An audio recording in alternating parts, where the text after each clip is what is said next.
Jammu waste MLA Arvind ji है और अपने कॉन्स्टिट्यूंसी की बात करें, अपनी जगह की बात करें, वहां पर लोग बात करते ही हैं, लेकिन एनएलयू के मुख्य मुद्दे को लेकर कल ये तमाम एमएलए अंदर भी आवाज उठाते नजर आए और बाहर भी आवाज उठाते नजर आए।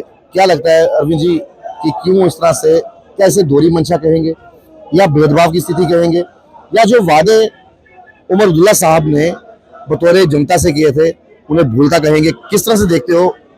देखो, जो एनसी सरकार है वो अपने वादों पे तो कहीं भी खरी उतरी नहीं। चाहे उनका जो मैनिफेस्टो था उसमें जितने भी पॉइंट्स थे उस पर तो वो कहीं आए नहीं। जब हमारे इलेक्शन थे 2 सीटों को, बड़गाम और नगरोटा की सीट को लेके, उन्होंने एनएलयू यूनिवर्सिटी को अनाउंस किया था। बड़गाम को लेके उन्होंने एक लॉलीपॉप दिया था श्रीनगर के लोगों को कि शायद वो बड़गाम की सीट जीत जाएंगे। उसके बावजूद बड़गाम की सीट वो पहली बार हारे हैं। लोगों ने श्रीनगर के अंदर भी उनको नकार दिया है, जम्मू के अंदर तो नकारा ही है। लेकिन हम जम्मू के लोगों की एक आवाज थी कि हमें जम्मू के अंदर एनएलयू यूनिवर्सिटी जो है मिलनी चाहिए। वही जगह जहाँ पे खुद वो जीते थे, वो खुद जीते थे, दो सीटें जीते थे। एक सीट पब्लिक ने 1 साल में उनको नकार दिया, क्योंकि वो एक लुभावने वादे करके आए थे। लोगों को सिर्फ डेवलपमेंट चाहिए, चाहे श्रीनगर के अंदर हो चाहे जम्मू के अंदर। लोगों को वो वाले मुद्दे नहीं चाहिए, अलगाववादी वाले या पत्थरबाजी वाले। लोगों को सिर्फ, युवाओं को सिर्फ डेवलपमेंट के अलावा कुछ नहीं चाहिए।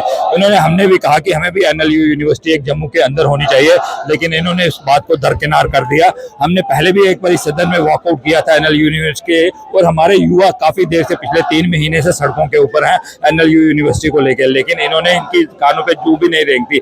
लेकिन आज सदन के अंदर भी हमारे सभी विधायकों ने प्रोटेस्ट किया, और सड़कों के अंदर हमारे युवा जो है वो प्रोटेस्ट कर रहे हैं और सेक्रेटरीट का घेराव करने जा रहे हैं। और जम्मू ने हमेशा संघर्ष करके अपनी हितों की लड़ाई लड़ी है, चाहे बम बम बोले का टाइम हो, चाहे सेंट्रल यूनिवर्सिटी की बात हो, चाहे एम्स का हो, हर चीज संघर्ष करके ली है। और मैं आपसे वादा करता हूं कि जम्मू जो है एनएलयू यूनिवर्सिटी भी संघर्ष करके जम्मू के अंदर भी एनएलयू यूनिवर्सिटी चलेगी। नहीं तो 29 के 29 विधायक जो हैं जम्मू के युवाओं के साथ सड़कों पे प्रोटेस्ट करते नजर आएंगे। अरविंद जी चुप्पी साथ क्यों बैठे हैं? सतीश शर्मा जी जम्मू के हैं, डिप्टी सीएम साहब जम्मू के हैं, ये क्यों नहीं बोल रहे? क्योंकि सरकार अपनी है। उन्होंने एक ऐसे 2 मोहरे रखे हुए हैं जो जम्मू के खिलाफ आग उगलते हैं। उनको ये नहीं मालूम कि उन्होंने जम्मू के अंदर ही रहना है, जम्मू के लोगों के बीच ही रहना है। एनसी एक ऐसा नैरेटिव चलाना चाहती है कि जम्मू के लोगों को ही जम्मू के खिलाफ किया जाए। ना सुरेंद्र चौधरी जी को ये समझ आ रही है। सतीश जी तो मेरे को लगता है कि थोड़ा सा डिस्टर्ब भी है, उनकी बातों से लगता है कि उनकी बात का कोई सिर पैर होता नहीं है।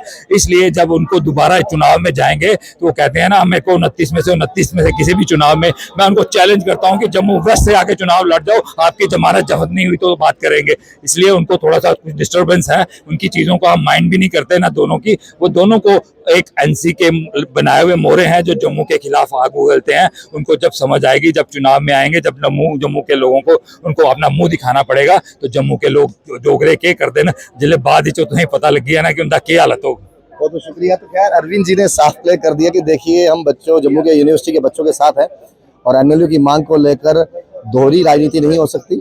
कश्मीर घाटी की बात करें तो वहां पर तो एनएलयू तो खैर रजामंदी होगी, लेकिन जम्मू को लेकर आखिरकार जम्मू को आदत होगी संघर्ष करने की। चाहे एम्स की बात की जाए, चाहे बम बोले की बात की जाए, सेंट्रल यूनिवर्सिटी की बात की जाए, ये तमाम मुद्दों को लेकर इन्होंने कहा। और उनका ये भी कहना है ये भी संघर्ष होगा और ये भी संघर्ष हम जो है वो जरूर जीतेंगे। देखते रहिए जम्मू, राहुल खत्री, नमस्कार।